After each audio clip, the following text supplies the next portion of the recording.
प्रेम एक बेहद का नाम। कमज़ोर इंसान चाहे नारी हो या पुरुष दोनों ही दुखी रहते हैं। अपने को सबल मानो भाइयों, अपने को उत्साह में रखो। चरित्रवान पुरुष या नारी दोनों ही पूज्य और शक्तिमान होते हैं। जब हम स्वयं सही हैं तब किसी से क्यों डरना है। डरने वाले लोगों पर निडर पुरुष शीघ्र शासन कर लेते हैं। नारी वह बलवान होती है जब अपने पति की सेवा और उसकी आज्ञा में रहती है। अपने पति को अपना सर्वस्व मानने वाली अबला भी बलवान हो जाती है। सबसे बड़ा जो दुश्मन है हमारा यही है कि हम दूसरों के इरादे पर और अपने इरादे हैं जो हमारे, उन पर हम भ्रम कर लेते हैं।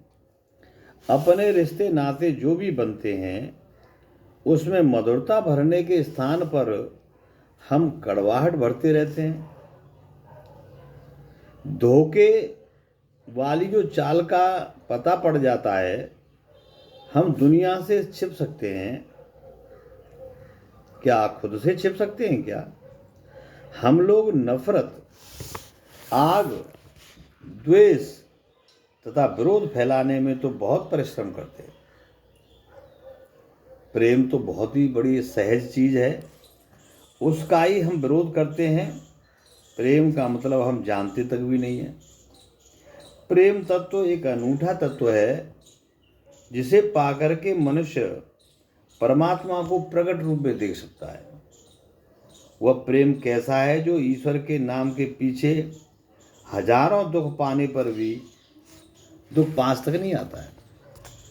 आपत्ति से कोई भी चीज उस प्रेम की परिधि में प्रवेश नहीं कर सकती है। वहाँ पर सदा प्रकाश ही की जो प्रसन्नता है, निर्बल भाव है, सेवा भाव है तथा छल कपट रहित व्यवहार ही उसका प्रमाण है। जबकि यह अवस्था वाणी से परे का विषय है, बस उसका अनुभव जरूर होता है।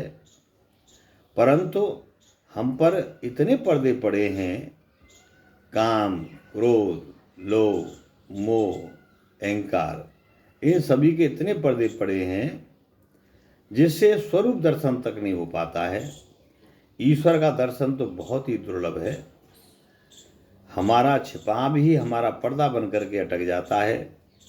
इसके लिए एक ही चीज प्रमाण है, वह है मासूम हो जाना और जीते जी मर जाना। यदि उसे सुख दुख छूते हैं तो यह जान लो कि वह हमारा ध्यान शरीर तक ही सीमित है, अभी हमने हद पार नहीं की है। भैया प्रेम तो बेहद की वस्तु है। प्रेम एक बेहद का नाम है। जहाँ प्रेम होता है, प्रेम से प्रकट होए में जाना। इसलिए हर व्यापक सर्वत्र समाना और प्रेम से प्रकट होए में जाना। तो प्रेम बेहद की वस्तु है। नमस्कार।